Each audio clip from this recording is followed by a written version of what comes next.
Welcome back, guys. It's episode 8 of Sports Talk Soup. I'm Blair on air, Blair Glover, and that's my favorite co-host, Vito Churko.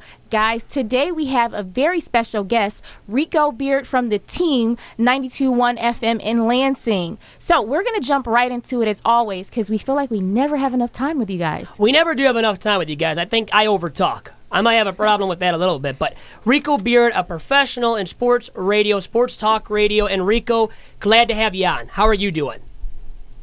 I'm good, but Vito, that's why it's your show. You're supposed to talk. Nobody wants to hear what I gotta say. Well, we kind of do. We kind of do, at least. And I do appreciate that you've complimented me about my singing in the past. Well, I'll say that at least. You might not have actually done that in the past, but you've seen some videos of me singing in my car, and maybe weird, you could say, the videos. Could you say that, Rico? And Blair, just like that, within a minute and 24 seconds, the show just hit the skids. It went right off course and right into the pit. Alrighty, Wow. I did it to you and to the show itself completely. Now, to start off, some MSU football recruiting news and notes. Devontae Dobbs of Belleville, this 4/5-star recruit from Belleville, 2019 O-lineman, now has committed to MSU. How big of a coup is that for Michigan State football? Well, I think it's a big step for this 2019 class because he was at the top of their list. He was at the top of their wish list, and securing the top player in the state, that's never a bad thing, guys. I mean, when you're building, especially the way that D'Antonio and even Izzo so much, they want to make sure that they secure the state and people within a 5-mile driving distance. And getting Devontae Dobbs, top offensive tackle. I mean, what football coach doesn't want to book in offensive tackle? So they hit all the check marks when they got Devontae Dobbs. This was best player in the state, big time offensive tackle. Dude could probably end up being a 3-year starter at MSU. I am quite sure those offices were happy, and coming from Belleville, I mean, they've kind of struck oil in Belleville. This is the 4th person that they've gotten, if you include Gabe Brown, the basketball player. Yeah, that's true. And it's funny, you said like the top recruit in the state himself, but I noticed that he's like really active on social media and kind of recruiting the class and supporting the whole MSU program. And you mentioned Belleville. He's got a friend, Julian Barnett, fellow MSU football player from Belleville. Yeah, and I think Barnett did a big job in getting him, but then you got to go back to Davion Williams, who's part of the 2018 class, was really recruiting those two guys, trying to get them to come and join him. So it was a little bit of a domino effect, and Dobbs kind of made it known that he wanted to play with JB. He wanted to play with Barnett on the next level. So when Barnett committed to Michigan State, it kind of gave you a glimpse into that Dobbs probably were going to end up coming to Michigan State. And Michigan State is really beefing up that O-line. How about Spencer Brown as well from Walled Lake Western? In the 2019 class, he's going to MSU as of right now as well. Really beefing up that O-line via that 2019 recruiting class. They are, but I keep teasing Spencer, and I'm like, Spencer, your money is going to be made in the NFL on the defensive side of the ball. He's a good offensive lineman, but on the defensive side of the ball, that's where I think he's going to make all of his money. But yeah, the fact that they are bringing in big time players for the last couple of years, the competition in practice is going to be fierce to see who's going to get that spot. And you don't want to get injured, you don't want to have a bad day, you don't want to give up some sacks because it truly, they're building a next man up type of mentality on that line. Mark Staten, the offensive line coach, I mean, I applaud him. He did something out of necessity, and now he's made it a staple of how he teaches and the tutelage of him, is that he was running out of players. So he had to move guys around. So if you were a tackle, you would practice at guard, at center. He wanted everybody to get a little taste of every position because he was it was one year that they were so injury riddled. It worked for him. He now does that now, that he can rotate offensive linemen in the game so that in the fourth quarter, his guys are fresh, where he's hoping that they've worn down the opposing team's defensive line, and then, that's where you can go ahead and put the nail in the coffin and just kind of run the ball, control the clock, and win the game. Where does MSU football stand at right now, coming off of a 10-win season, including a Holiday Bowl victory against Washington State? I think they have kind of showed that the 3-9 year was a blip on the radar. That it wasn't the norm, but it was the exception. To bounce back and to do it with the way that they did and knocking off some big-time teams in adverse conditions, my God. I don't know if you guys remember, but every game that they played in was either raining fiercely or it was snowing. I mean, they just didn't play a game where it was just nice out. I sat at Penn State for almost a 4-hour lightning delay. Wow. The Michigan game, the rain was coming in sideways in the second half. I mean, it's the Maryland game. I remember snow was coming in. There was a blinding snowstorm. They just, which is probably why they got beat so badly at Ohio State, because it was just a nice day. It didn't rain. That game at the Big House was ugly. I mean, I was there too, Rico, and it was embarrassing Michigan to not win that game, in my opinion. Not to show any bias here, but looking at U of M and the supposed talent they had this past season, and then getting, outperformed by Michigan State at the Big House. Let me stop you right there. You said the key word, supposed. Mm-hmm. And this is not like, you're just being a Spartan fan and being a hater. No, I'm not. Every year Michigan is given the benefit of the doubt that they just have the best talent. And no other place would you say that. It's most other businesses, if you haven't come through in over 15 years, unless you're the federal government, you don't keep getting the mulligan of saying, well, you're going to be good this year. You're going to be good this year. After a while, people are going to say, I don't think you're that good. If you took the name Michigan off the jersey and put Indiana, you wouldn't give them the same benefit of the doubt. Okay, I can't listen to this beat up for too long. Okay, I can't listen. It's not a beat up. This is fact, and facts are mean. Facts don't like you. They don't like you, Blair.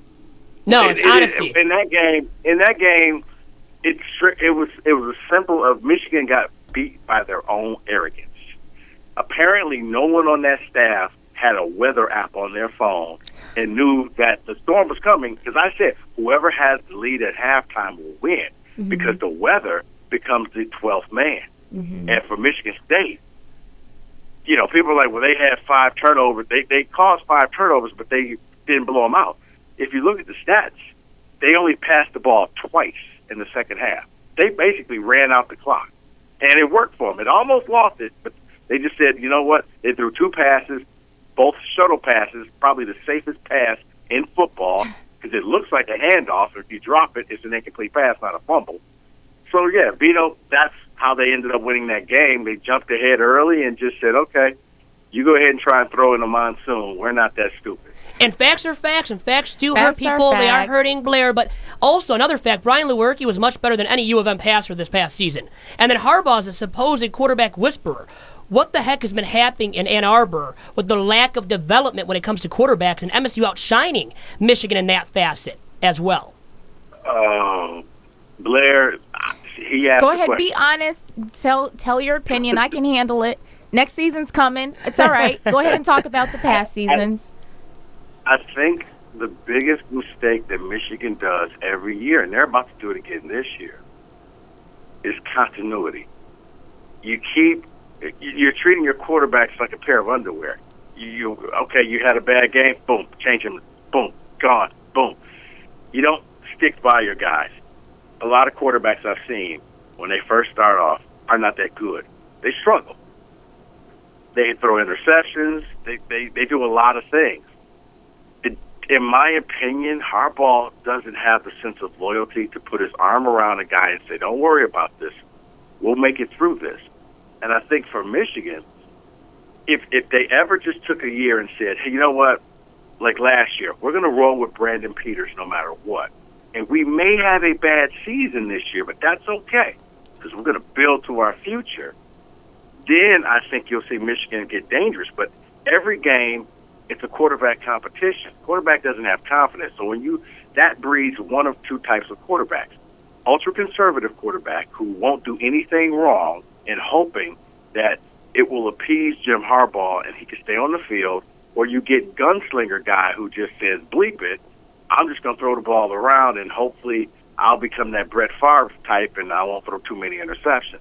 But you don't have the quarterback confidence. Whereas I think Lewerke was told, Brian, you're the guy.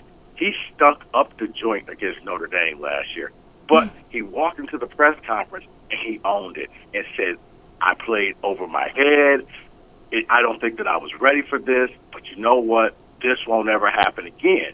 He shook it off and bounced back and got the team to 10 wins because I think that he knew that the quarterback coach and the head coach had his back.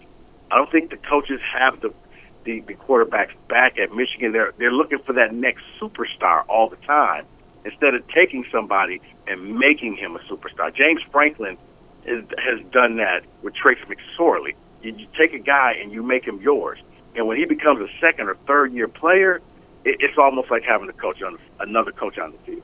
So, Rico, in efforts of being unbiased and taking a journalistic approach here, while we're talking about Michigan and the way they handle quarterbacks, what about Dwane Mathis? What about that whole fact that he kind of did a change from MSU to Ohio? That was Dwane Mathis, and he originally had committed to Iowa State, and then he decommitted from them and came to Michigan State. And then over the weekend, he took an official visit to Ohio State, and I guess Urban Meyer sold him. I mean, that's Ohio State, guys. That's not a slouch. I mean, you go to Ohio State, and chances are you're going to be playing for a national title within your 4 years. Now, the question that I would ask for Dwane or any quarterback going there is, a couple of things. One, if you're not the guy, Urban Meyer, I applaud him, but if I had a son, it would drive me crazy. If you're his guy, you're his guy. Mm-hmm. But if you can't help him win, he has no use for you. And he doesn't try to hide it. He doesn't try to say, well, I'm just going to be a guy I'm going to teach you how to be a man. It's a business for him. And Dwane Mathis made a business decision.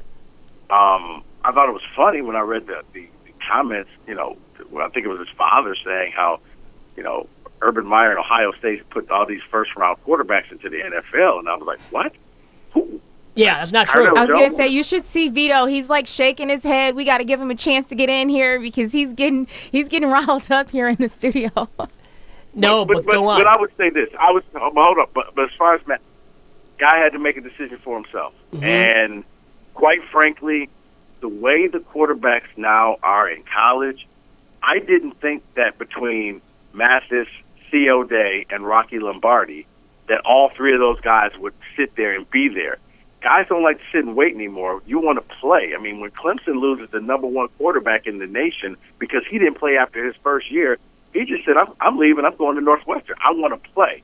Mm-hmm. You can only play one quarterback at a time. So the chances of all three of those guys staying at Michigan State wasn't going to happen. Mm-hmm. And he was going to be the last one in. From what I've heard, Rocky Lombardi is the heir apparent to Brian Lewerke. I think if Lewerke has a good year this year, he's off to the pros. And then they're going to probably hand it over to Lombardi. Okay, go ahead, Vito. Well, now that realistically, MSU has developed more quarterbacks in recent memory in Kirk Cousins, Brian Hoyer. Ohio State hasn't produced those first-round caliber quarterbacks, or just simply first-round quarterbacks in recent memory. And Urban Meyer specifically, when you date back to, even Utah with Alex Smith, I know he was a first-rounder, obviously, and he's been a great pro. But recently, Hoyer and Kirk Cousins, they stand out a lot more than these recent Ohio State passers, who I know are dual-threat guys. And that's what I'm feeling is the reason why Dwane Mathis now is going to Ohio State, because J.T. Barrett, Cardell Jones, dual-threat QBs like that have succeeded under Meyer at Ohio State. And that's got to be the reason. And it seems like that was the reason given by his father as well for the flip for Mathis from MSU to OSU. Right, but I think he runs into the same problems that you have Dwayne Haskins, you have Tate Martell, you have a lot of quarterbacks already there. And they're looking at bringing in the number one quarterback in the 2020 class. So I have a feeling this may not be the last time that he moves to a different school. And that's not any kind of hate or shade. That's just realistically speaking of how the quarterback game is in college now. You don't play, you can't go to the next level sitting on the bench holding the clipboard. You're right. Guys move on left and right. And speaking of that, how about Shea Patterson transferring from Ole Miss to U of M, and now he's being viewed clear-cut as the savior already for Michigan football. What are your thoughts on Shea Patterson and the impact he's about to make at U of M this fall? Now, see, how did we get to talking about so much Michigan stuff? I know. I'm just trying to get people. I had to mix it in for Blair a little bit and get you going a little bit too, and the people out there. Blair's never going to have me back on this show. Blair, it was great talking with you. I'm never going to be back on this show. Don't do that. You guys, I'm okay. I can handle it. I said I was taking a journalistic, unbiased approach. I listened to you so well. What do you want to know about Shea Patterson? Is he the savior? What are your thoughts on the impact he's about to make this fall as quarterback at Michigan? I'm taking a wait-and-see approach, but his history is kind of a microcosm of the history of Jim Harbaugh's reign at Michigan. And while he was at the SEC, he beat up on a lot of bad teams, the South Alabama's teams with, the directional schools. And when he played up against good teams, he lost and didn't have good games. What does that sound like? That sounds like Michigan. You beat up on bad teams, and when you go up against good teams with winning records, you find a way to lose. You don't win. So, people point to, well, look at the game he had against Auburn, and Auburn was such a good team last year, and I would simply say, guys, I just don't come on here and spew hate. I back up my stuff, and I went through the play-by-play chart of the game of Ole Miss and Auburn, and Auburn at one point had a 38-3 lead early in the second half. They played LSU the very next week. They took all of their starters and second-string players out, and he passed for 350-some yards against third-stringers. That's what you're kind of supposed to do. But Auburn had already, half the starting players had already showered and were on the plane waiting for the game to be over. And you have to take into account those circumstances. You're right. Yeah, so he didn't have good games against LSU, Alabama. I mean, Alabama makes everybody look bad, so I'll never. I mean, heck, Alabama beat pants Michigan State, so. Mm-hmm. Yeah, he just didn't have great games. Yeah, he didn't have great games considering all the factors that you mentioned, but in addition, the personnel will be different in Ann Arbor. We're going to watch and see, and I'm going to be, if I Blair, take... Keep dreaming a little bit, Blair. I have to. Okay, Blair, the offensive line was horrible. It was. No doubt about that. Your running game, your offensive line, I mean... So no protection out there for him? People a long time ago. The teams that, if you look at it, the most successful teams in college and pro and even high school, you win the line of scrimmage, offensive and defensive line. Mm-hmm. If your offensive line was as bad as they were, that's why they couldn't run the ball. That's why they couldn't pass the ball. When Khalid Hill, the fullback, has more touchdowns than all of your five-star wide receivers, that's a problem. That's a major problem. That you recruit all these guys, but you can't protect your quarterback. They're on the run. I agree. You got to have protection in order to make plays. So how about that? We agreed there. And tell me where they got better. Because they did. They brought in a new offensive line coach who came in and said the system was too complicated. I have to dumb it down, to paraphrase him. Do you know what that means to every defensive player that's going to go up against them? Wow. They're going to have a simplistic blocking scheme. Okay, pin your ears back and go kill them. Yeah. Mm-hmm. Defenses are thinking they're going to feast now. I think you can say that easily. And Michigan really is in bad or dire need of big old linemen like Devontae Dobbs and Spencer Brown. they could use those guys on the O-line, those big-time upgrades, well, for this year, but in 2019 and beyond as well, obviously. And I think for U of M to succeed at the highest level possible, you are right, Rico. You hit it on the nail that, they've got to upgrade their O-line. So it's not just going to be an extreme amount of success overnight with Shea Patterson because he's going to be great, because he's going to be running and scrambling out of the pocket so many times, so often, because that O-line, I think, still has to be deemed rather weak, as in one of the weaknesses, at least, of this U of M football team going into the fall. No, it is probably their biggest weakness right now. And, they're bringing in guys. It's just, if it were me, I would have streamlined the program a long time ago. I wouldn't have 3 guys calling offensive plays and turning into by committee type of thing.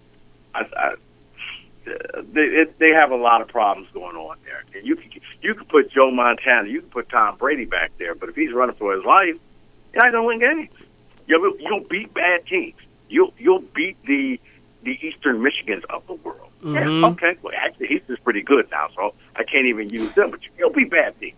Okay. Bowling Green. Okay, you'll knock them out. And you'll look like, we threw for 700 yards against them, and look at us. But I think against Notre Dame, it's going to be a good litmus test for what this team is going to do. Because Notre Dame is pretty damn good. And Michigan, going back to the days of Bo, they have a hard time stopping any team with a mobile quarterback. So, good luck. You know what? Good a lot luck, of good quarterbacks would look like me throwing the pigskin, but there's no protection. I'll just say that much. Like you said, you could have Joe Montana behind center, Tom Brady behind center, former U of M alum Tom Brady, that is, and the GOAT maybe you could consider him as. Montana, same thing, and it wouldn't matter right now if you have poor protection. So, that is, I guess, just the way of going about it and the way of saying it. Nothing more can be said about that. And while we have a little bit more time with you, Rico, I want to pivot into some Pistons talk and the hiring of Dwane Casey to be the next Pistons head coach. What are your thoughts on the hire and how successful he will be as the Pistons head man? Not very. Congratulations to him. I can never, not be happy to see a brother get a job in the NBA, but I don't think this team is. To me, Tom Gores, or Gores, as Mr. Casey likes to call him, he's like the absentee father who shows up twice a year, drives you to the toy store, takes you to McDonald's, and then leaves your life again and comes back 6 months later. I don't know how dedicated this man is. I don't even know if he really knows the true pulse of this team. You bankrolled your future and your draft picks on Blake Griffin, and this isn't Blake Griffin pre-dunking over Kia cars in the All-Star game. This is broken down Blake Griffin, and you're stuck with him. You're stuck with a Reggie Jackson, Andre Drummond, and to make it so bad, you bid against yourself to keep these guys here. So Casey, anybody thinks that I can fix this problem, but if Casey fixes the Pistons, he should just he should just go straight to the Hall of Fame. He's bad, and they have no future. Well, how long? I'm not. Oh, sorry, I was going to say, if he fixes the Pistons, then, how long do you think it could take him to fix the Pistons? I heard some very confident statements made when asked that during the press conference. And Blair, you can't. Let me just stop you right there. You can't. You don't have a future. Okay. You're stuck with bad contracts from guys who other teams don't want. They tried to move Andre Drummond for DeMarcus Cousins, and Sacramento laughed at him and said, you know what, we'll just take a ham and cheese sandwich from somebody else. We don't want Drummond. Nobody wants any of the Pistons players. And you can't move them, so you're stuck with their contracts. You didn't have a draft pick, and I think it kind of hurt people that Miles Bridges went in that pick, and at least he could have put butts in the seats. Mm-hmm. Nobody shows up at Little Caesars. And why would you show up next year? I hate to sound pessimistic, but I see no hope. Hey, their owner, Tom Gores, like you said, isn't even showing up. How many games did he go to last year? It's sad, and I wanted to ask you, too, really quick about the Pistons and their players, and you brought up Drummond. I don't love Andre Drummond, but I still believe right now of their big three, supposed big three, it's not really a big three, him, Reggie Jackson, and Blake Griffin. But Andre Drummond is the most tradable asset, in my opinion, of those three guys. So you said the Kings were laughing, at the Pistons when they offered Drummond for DeMarcus Cousins. But still, I think Drummond overall-wise, of those three, supposed star players, semi-star players, he's the most tradable asset. What do you have to say about that? I don't think that the Minnesota Lynx would trade for Andre Drummond. I just don't. Yeah, with that max contract. It's a big contract. I mean, you think, okay, with a good team, because at that point, for Andre Drummond to be moved, you would need a team like the Warriors or the Spurs or the Rockets to say, he's our final piece to the puzzle. No, not really. What is he going to bring? That's the only way you're moving him, because unless you find some sucker out there and you can just dump him. But you have no draft picks, and there's no future. Fans can't get excited about this team. You already know they have no shot to win. And this is a dismal period in Detroit sports. When the Lions are the team most likely to win something, you know there's problems going on. There's problems. We're in a bad situation. You're going to make me cry here, but I don't want to cry, so I'm going to bring up LeBron James. Where do you see him landing this offseason? I want to say the Lakers, but here's the thing that I will say about LeBron. Think about it. Nobody saw the Heat. Nobody saw him coming back to Cleveland. So I'm going to go with a team that nobody's picking. That's where he'll end up. It makes sense for him to go to the Lakers because Bronny, I think they want to get him out to one of those prep schools out there. But he could end up. I know he won't be here, so we can get that out there. Oh yeah, absolutely. Yeah, I think we both agreed it's not. I don't think he'll be in Cleveland, but where? Watch out for Philadelphia. Oh, my dad made that statement, and I was like, "What? No." Philadelphia, smart man. Philadelphia would have to give away a ton of pieces, but they can't. And quite frankly, if I'm Philly, you could have anybody except for the big man. You could take him. You want the rookie of the year? He's yours. Wow. I'm taking LeBron, and I'm because in this game it's win now. Mm-hmm. If you try to build for the future, ask OKC what building for the future looks like. They're all gone. When your window is there, you take it and you seize it, and you don't care if your team stinks for years later. You go for your shot right now.